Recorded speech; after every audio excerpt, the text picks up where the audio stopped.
Welcome to the United States of Tiffany. Our commentary offers a humorous take on wrestling. Please note, we're not bullying or attacking the wrestlers. We're engaging with the choreographed sport and its storylines. Our jokes and observations are about the characters and storylines, not the real people behind them. Tourists and citizens alike, welcome. Enjoy the show, and remember, it's all in good fun.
Okay, I didn't even get to watch the last 15 minutes of Smackdown because my Wi-Fi is down for right now. I have to do this on my phone,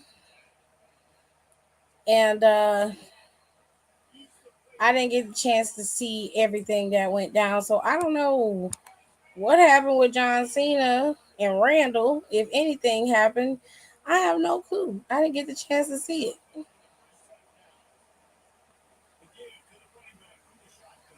Sucks to be me, I guess. So we're we're gonna start off with the show from the beginning. Give me 1 second.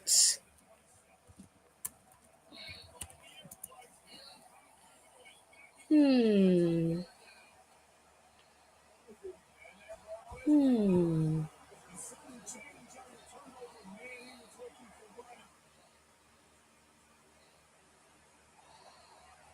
John Cena came out there and insulted people again. All right. That's pretty much what I see on Twitter. It's just him insulting people again.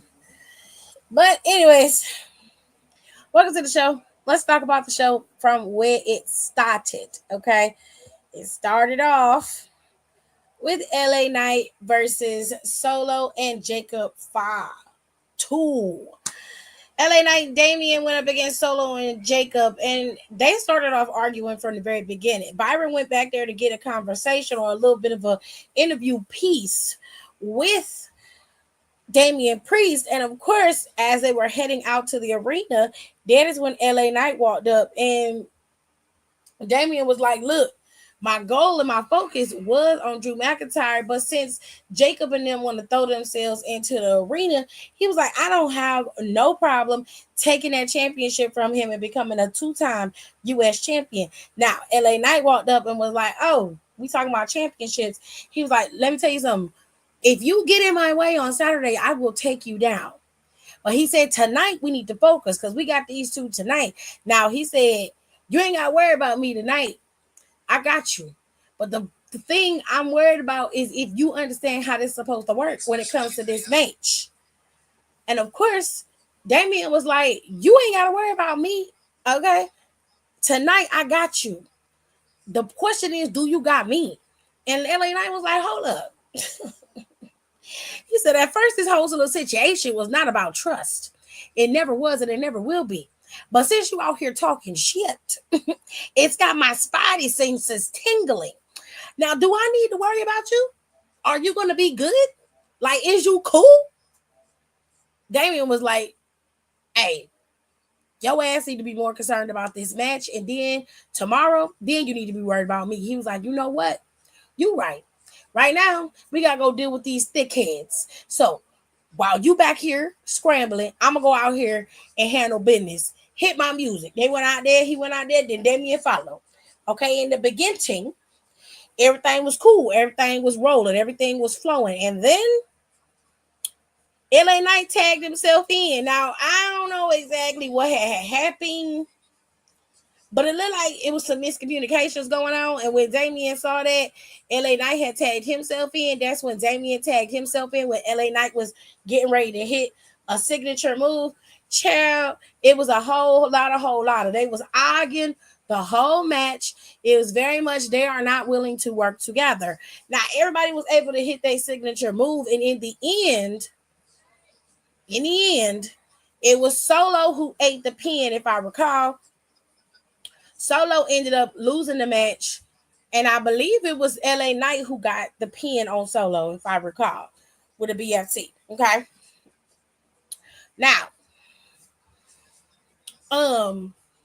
after that, everybody got beat up by Jacob because LA Knight and Damian was arguing in the ring. Jacob came in there and demolished both of them, and then that's when Drew McIntyre came in there and took everybody out. Now, Drew was in the back with Byron because Byron went up to him and was like, hey, Drew, like, why you go out there? The match ain't had nothing to do with you. You could have waited till tomorrow. Like, what's tea? And Drew was like, well, I went out there because I want everybody to know that I'm dangerous and I'm just as much of a threat, if not the biggest threat in this match. And he was like, if Jacob Fatu is all gas, no brakes, just know at some point you're going to hit a brick wall. And I was like, well, Jay, I said, well, Drew, you know all about the brick walls, don't you, babe? You know all about it. Anyways, he mad in his feelings because Damian Priest is in the match. And if we're being honest, your ass don't deserve to be in the match either. Winning a match at WrestleMania does not guarantee you a chance to defend or compete, rather, for the United States Championship or any championship, in my opinion. Just because you won at Mania, this was a non-title bout. It does nothing for you that you went over on Damian Priest, nor would it have done anything for Damian Priest that he went over on him. So as far as I'm concerned, you winning has nothing to do with this match. You inserted yourself in a feud between LA Knight and Jacob Fatu. And the only reason why Damian is there is because you're there. If you haven't figured it out yet and you're asking stupid questions, there's a dumb answer. He's there because of you. You're the one who involved him in it. Had you had kept your mouth shut and focused on the task at hand, like LA Knight and Jacob Fatu, it would probably just be a triple threat right now. But because you decided to keep bringing up Damian Priest and his folk and shit, he came in there and was like, you either stop talking about my people or I'm going to keep coming after you. Period, point blank. Whether you beat me at Mania is irrelevant. I would have left you alone had you kept your mouth shut. And he made that very clear. The only reason why he was included was because Jacob came in there and took all of y'all out. In case you forgot, because you was hitting the head too many times and you don't remember, I do.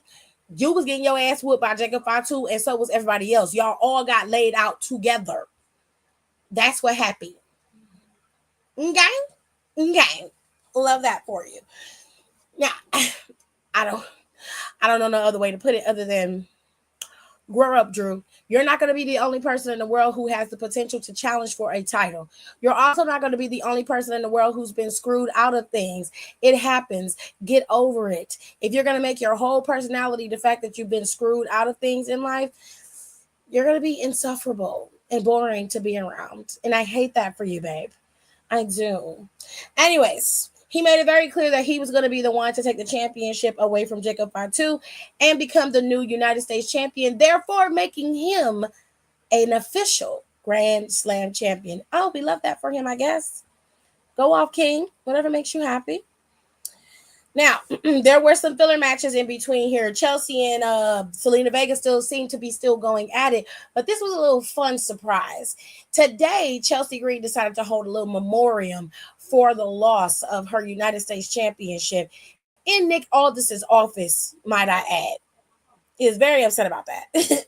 So she was like, you don't know what it's like to have friends. Like, you don't have any girlfriends. You don't have any girlies with you. And Zelina was like, oh, okay. So you want, if you think I don't have no friends, then today let's have a tag team match. It'll be me and my partner versus the two of you. And I can show you what it's like to be a champion and have girlies. See ya. And she walked out. So of course Chelsea and them thought they had the upper hand, and we've all seen this happen before. When you doing dirt and being petty and messy, shit comes back on you. Okay, I love a good comeuppance moment. Okay, Chelsea been out here wreaking havoc for weeks, and I'm not gonna lie, it's very entertaining. It's very funny. She's good at it. I love this for Chelsea. It's building her. It's giving her what she needs. It's giving her what she deserves, and I am so happy for her. This is outside of kayfabe, okay? But kayfabe wise, girl, the trail of blood, sweat, and tears you've been leaving in the streets with this cheating ass bullshit you've been doing, you rightfully deserved everything that you're getting. Because not only does Lena Vega have a partner, she had a 5-time champion, 2-time tag team champion in none other than Alexa Bliss. Bliss returned to WWE television and Smackdown in Dayton, Ohio. It wasn't exactly her hometown, but Ohio reps Ohio. One thing I've understood about living in Ohio all these years is it really don't matter what part you live in, as long as you understand the lingo and you respect the cities. We got you. Okay, everybody. Everybody. Now they might be messed up when they vote. They don't like us then. But when you out there and you say you from Ohio, they got you. They got you on TV and stuff. They just not good in the voting department. They not good with that. They call us a swing state, but we're a red state. We're a red state. It's very clear.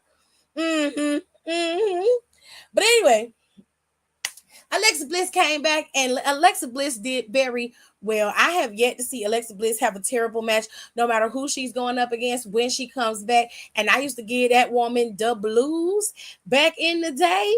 Ooh, I used to tear her little ass up. But she brought her ass out there, and she gave Chelsea and Piper everything that she got. It was a good match. It was fun to watch. It was fun to do commentary on. And I didn't realize how much I really missed Alexa Bliss. But I'm finna tell you something else, child.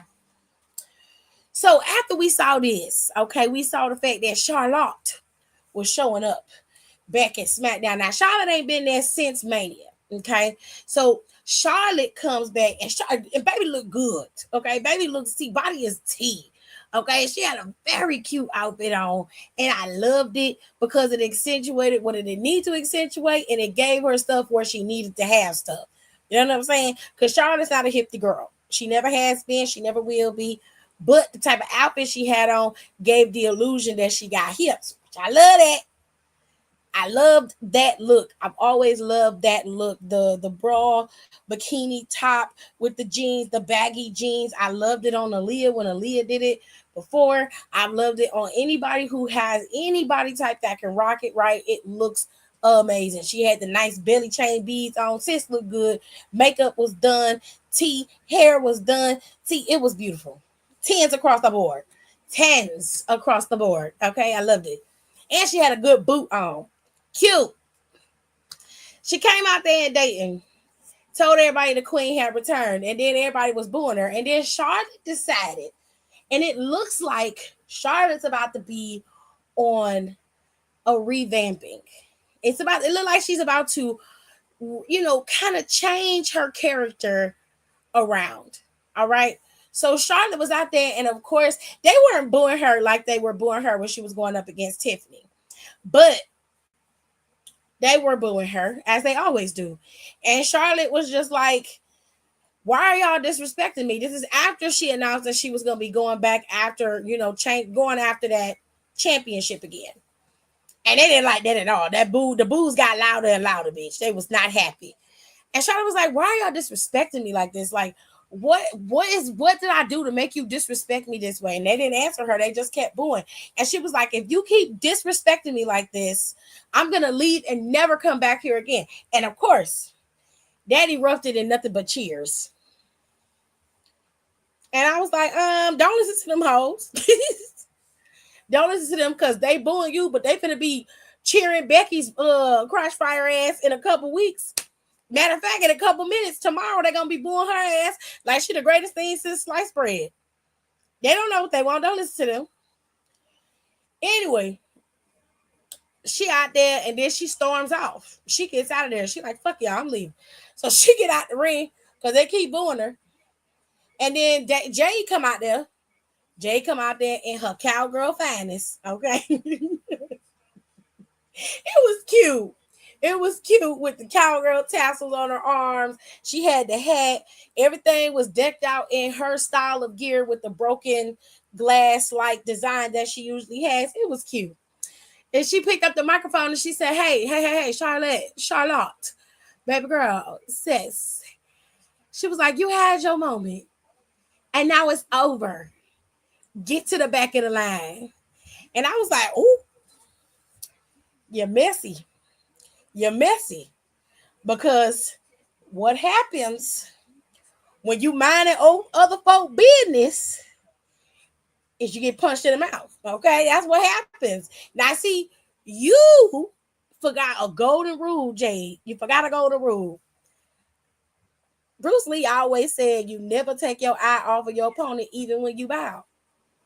And you took your eyes off the prize. You see, in this match between her and Nia Jax, it actually was pretty decent, but it had some debauchery going on. It was a little botchy. Just a little bit. Not to mention, Dayton, Ohio is not a Nia Jax fan in any way, shape, or form. And them hoes was chanting, you can't wrestle. This was not at Jade Cargill. It most definitely was at Nia Jax. I was like, oh, now she can't wrestle, honey. Messy boots. Messy boots. I was like, oh.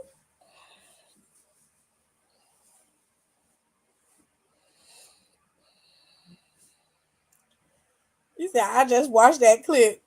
Okay, because bitch, I've been 14 months. I've been bored since day one. It's crazy. They was yelling she cannot wrestle, and I was like, ooh, that was harsh. Nia's been better since she's come back. I won't say she can't wrestle. I think Nia Jax is good for what she does. I don't think she's amazing, over the top, wonderful. No, but I think that Nia Jax is good for her size and for what she's been able to do differently as a wrestler now. Nia's been solid. Nia has been good. So I won't take that from her. I may not be the biggest fan of her personally, but I ain't going to disrespect the craft and what she's been able to do, especially since she has come back on her second run in WWE. She has done a complete 180 and she's much cleaner in the ring. Now, to be fair, everybody don't match up with everybody. So it's not always going to be clean cut for everybody. Some matches are going to have botches. Some matches are going to not be 1000% clean. It happens. It doesn't mean that it's a terrible thing for her or for Jay. It just means that day you wasn't on your A game, right? So I'm not going to hold that against her or Jay too much. But I was just like, I noticed that the fans was giving Jay all the hell in the world. But I will tell you this, Jay Cargill, not Jay, they was giving Nia the hell. But I will tell you this, Jay Cargill did exceptionally well in this match against Nia Jax. Nia was okay. There were some parts where she wasn't picking up cues and some things weren't done correctly, but that doesn't mean that she was terrible. It just means there was a little bit of ricketiness between the two of them, which they ended up cleaning up and tightening up towards the end of the match, which I really enjoyed. I'm not even trying to be funny. I really enjoyed it.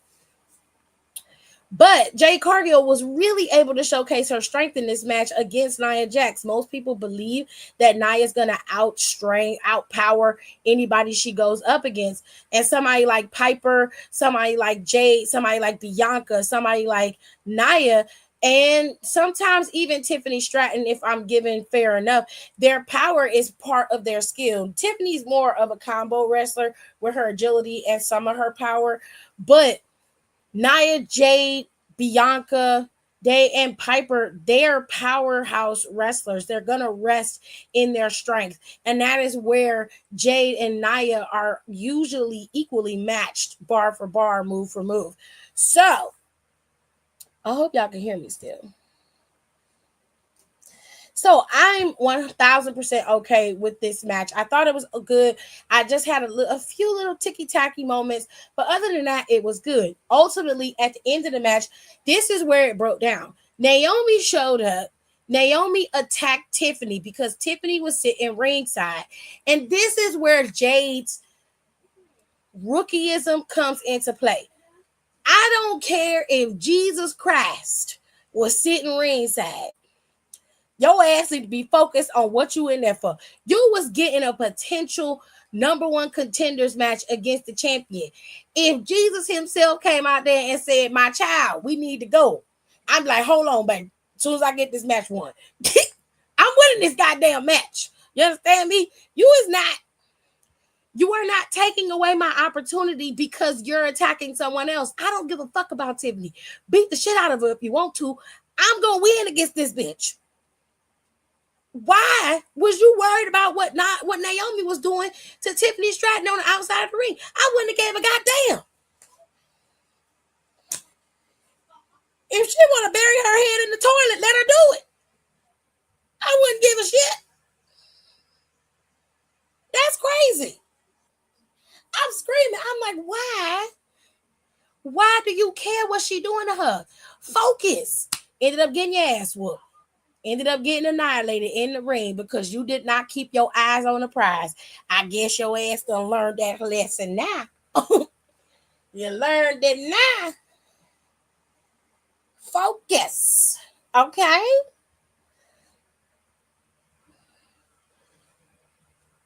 Now she blame everyone but her for losing. Well, I want Charlotte outfit. It was very good. It was a very good outfit.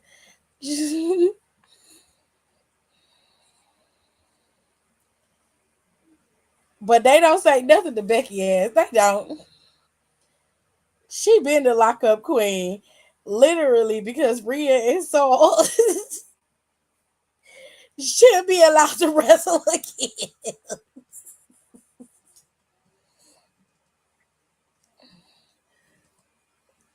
Has the draft been announced? Nope. No draft has been announced. I wrote down my notes on the Cena Orton segment in the comments to save you some time. Okay, I saw it. I haven't gotten there yet. So,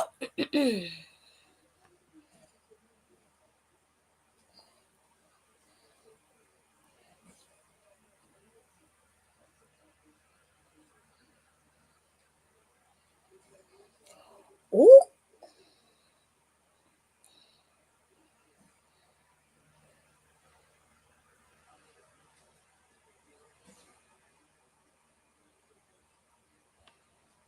ooh, child. Anyway, not Oscar. It was Oscar you was talking about. Oh, you said literally because Rhea and Oscar should be allowed to wrestle again. Is that what you was talking about?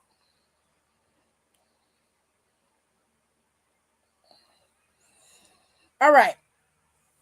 So that's what happened between these two. Nia Jax is the number one contender. If you didn't expect Nia to be the number one contender, you were a fool.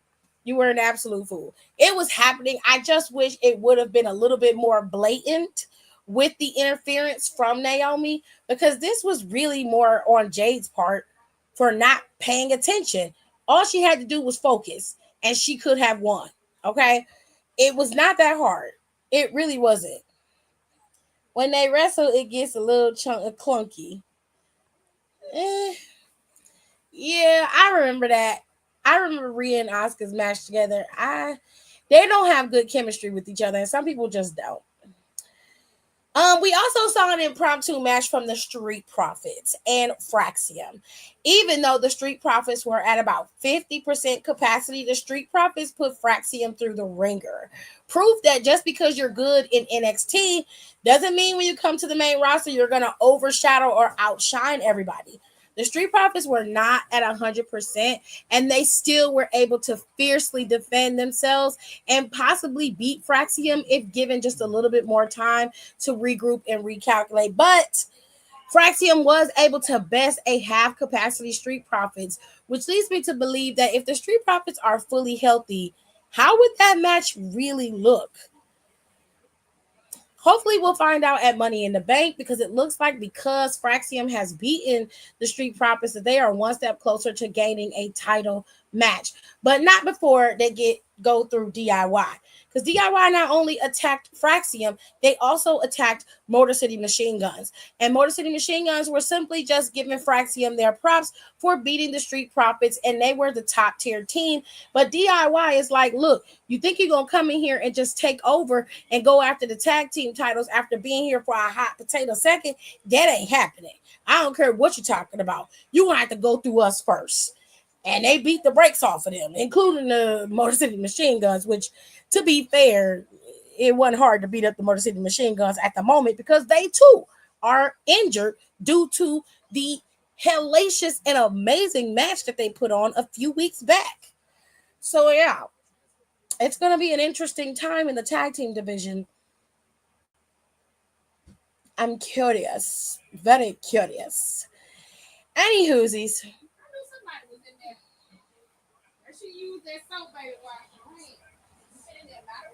You might want to go get that stuff for the boys and ask mommy where the blankets are for them.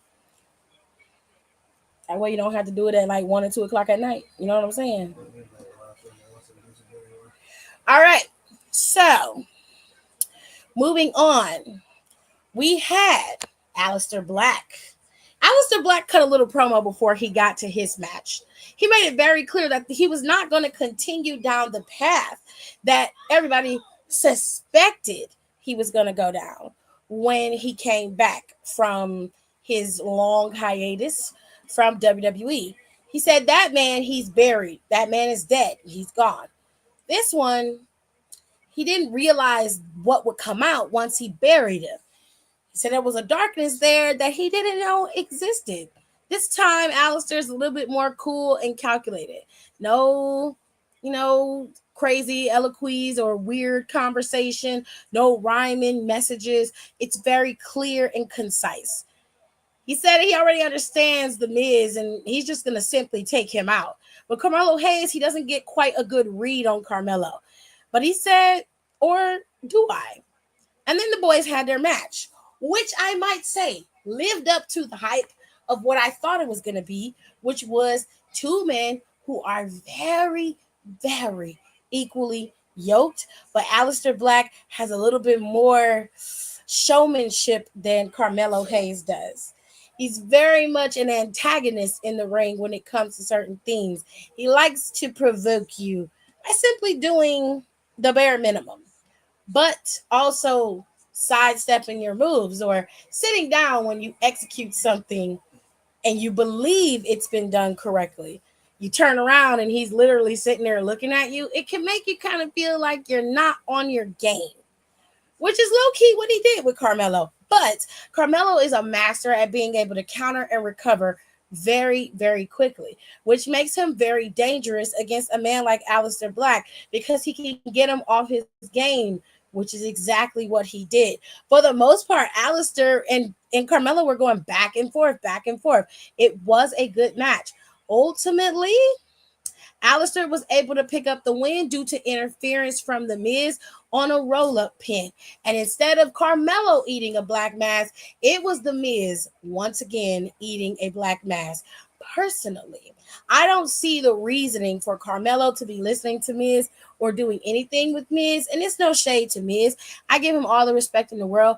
But the reality is Carmelo could lose by himself. He doesn't need a vet to teach him that. Just saying. I'm just saying.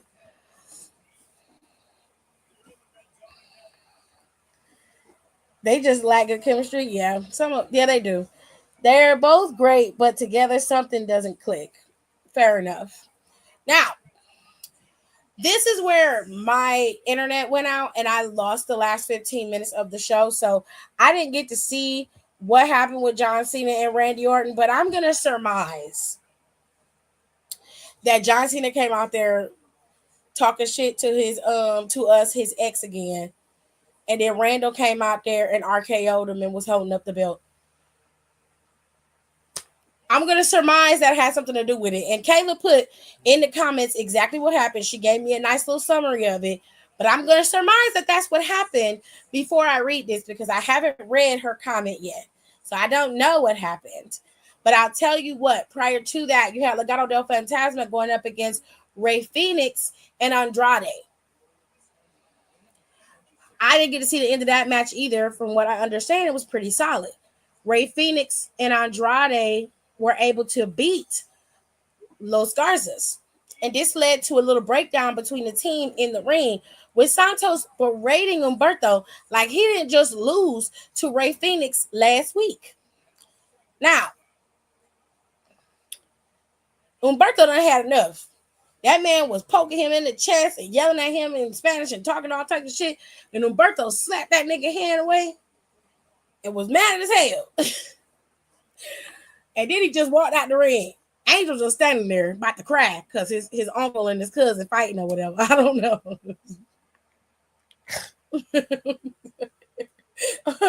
I don't know. Whatever. I just want to see Humberto fight back. Like, stop getting your ass verbally whipped in front of everybody. Like, stop, bitch. Stop that. Anyways, let me see if I was right about John Cena. Let me see. She said he basically did his typical 1, 2, 3, but instead of insulting the fans, he insulted Randy and calling him a Nepo baby. That's not an insult. Said that he never took accountability for his actions and mentioned his history with drugs, and then a fan in a black hoodie, I believe it was Miles Bourne, and John AA'd him. Not he ate Miles Bourne. That's crazy. And then Randy appeared and RKO'd again. Oh, well, they went in a different direction today. Isn't that nice? That's so nice. That's amazing. Love that for them. 3 hours only for John Cena to AA a fan. That's amazing. They should have put that in the middle of the show and closed out with like the Street Profits and Fraxium. Or closed out with Naomi and them. I'd rather they closed out with Naomi and them, honestly. But whatever makes you happy, whatever floats your boat, you know.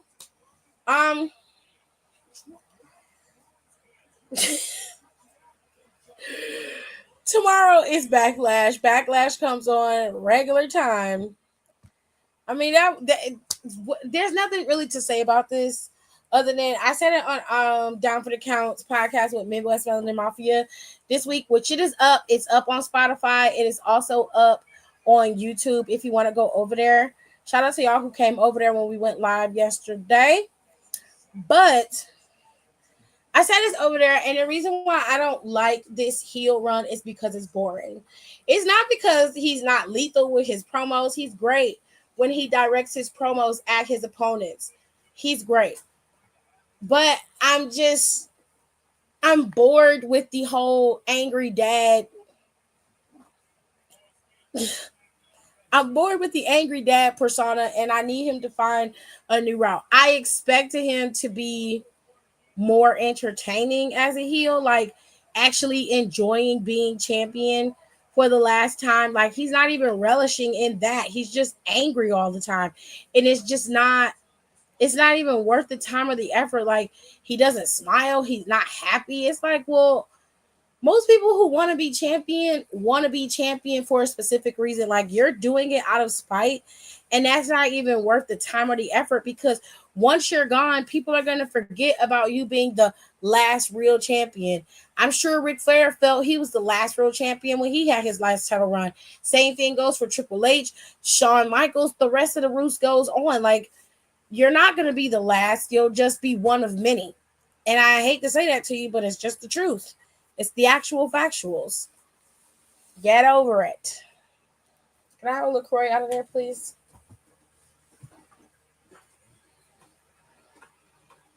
Huh? Yes. Thank you. So I'm just bored. I'm just bored with you. I'm so bored. So Backlash is tomorrow. Tomorrow's May 10th. You're supposed to be watching it. It starts at actually 5. And the show starts at 7. So the kickoff will be on at 5. You'll be able to watch the kickoff and they'll go over all the matches for the card. As of right now, this is the card for Backlash. And it seems that Jey Uso and Logan Paul aren't going to be wrestling at Backlash. Let me double check. What's wrong with y'all? Why y'all not watching TV?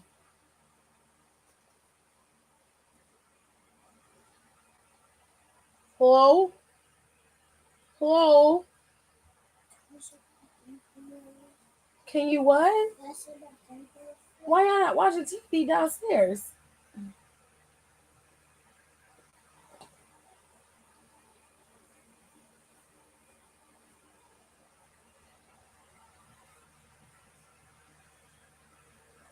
You can't answer my question?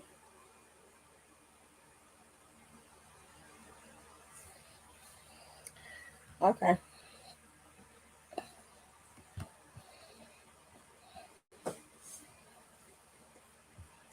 Um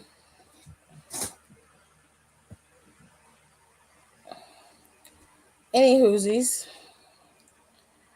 It doesn't look like Jey Uso is gonna be defending his title at Backlash at all. The match card is as follows. John Cena will face off against Randy Orton.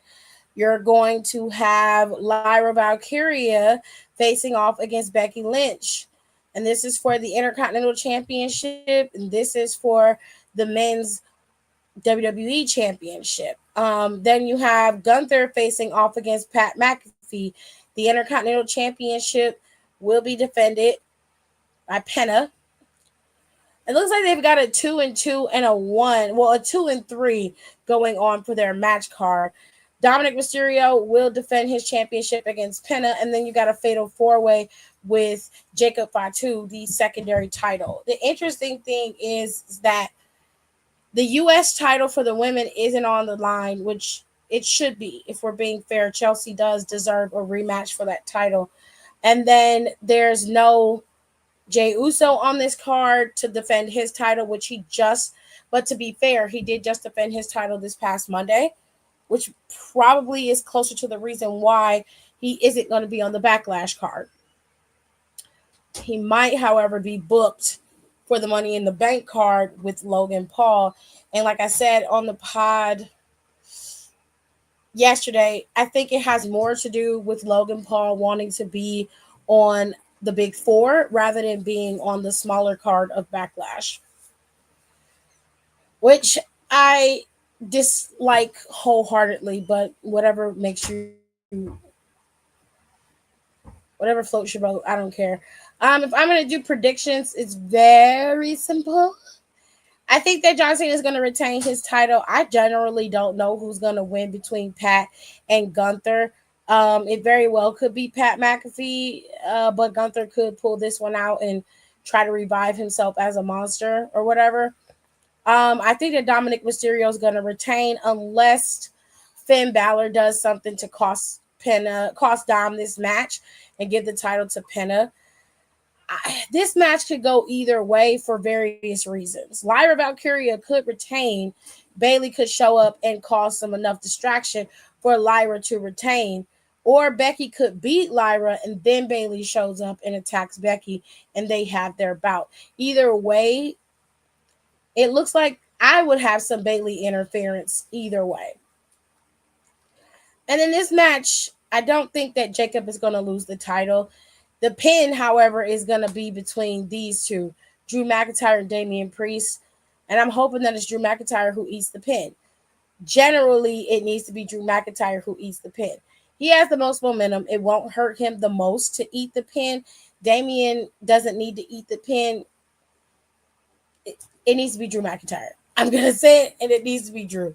Y'all might be mad, but I don't care. It needs to be Drew McIntyre. It is what it is. Battleground is in 2 weeks. Battleground is May 25th. And right now, the match card that is announced or at least posted is the match between Stephanie Bakir and Jordan Grace over in NXT. And then they're going to add some more to that. Of course, they're probably going to have the tag team titles added to that. They're more than likely going to add in the don't lay on the floor, babe. Don't put your face on the floor.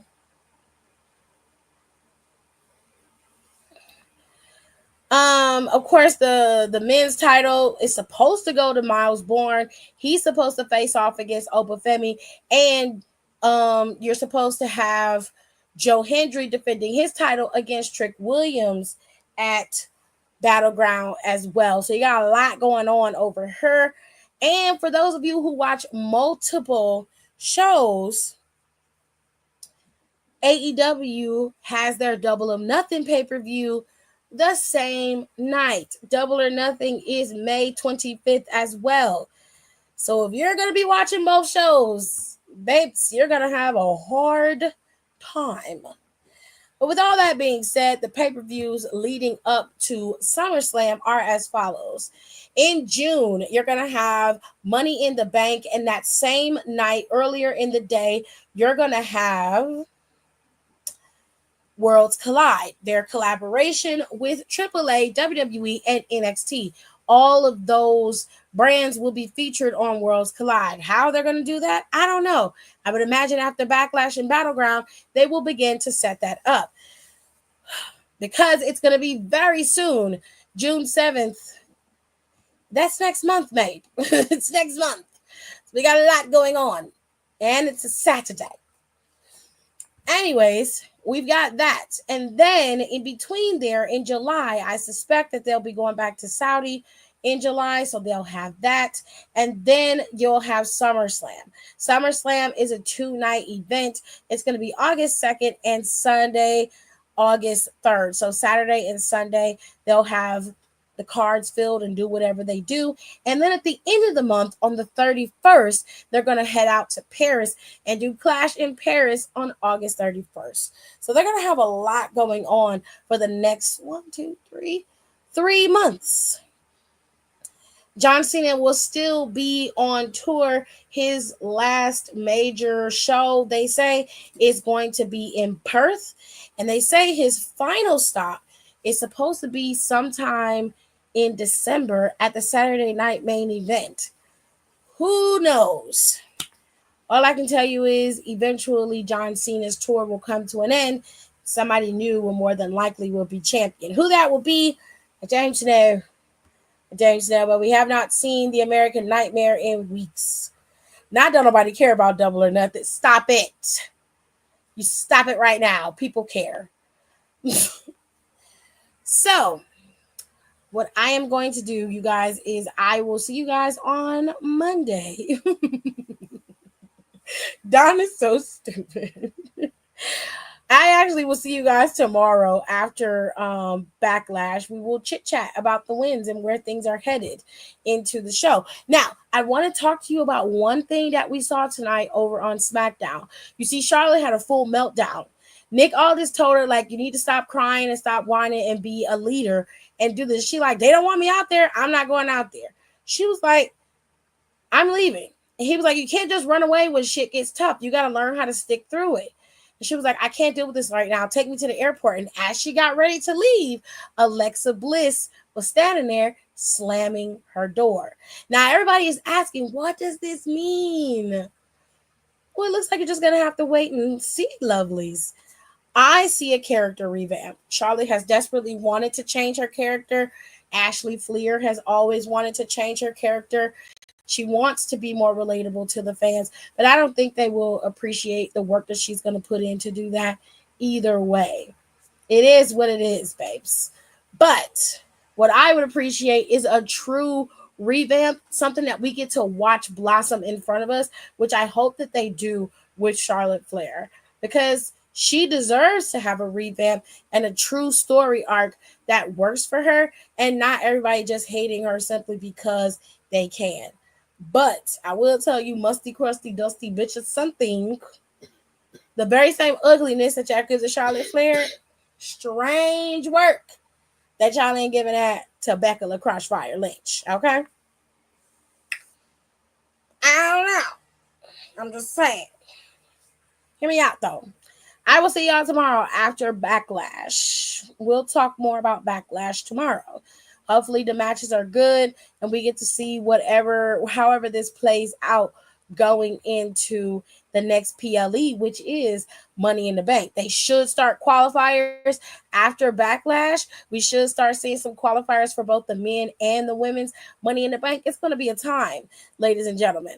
Now, with all that being said, I will see you guys tomorrow after Backlash. And then after that, I'll see you on Monday. Make sure you guys come back here next weekend if you guys enjoy a little reading and chill time, because we're going to be reading more of Rico's book. All right? I'll see y'all next week. Actually, I'll see you tomorrow. Bye. Thanks for tuning in. Don't forget to rate, comment, and subscribe for more wrestling content. Check out our merch and consider becoming a member for exclusive perks, special emojis, and members-only content.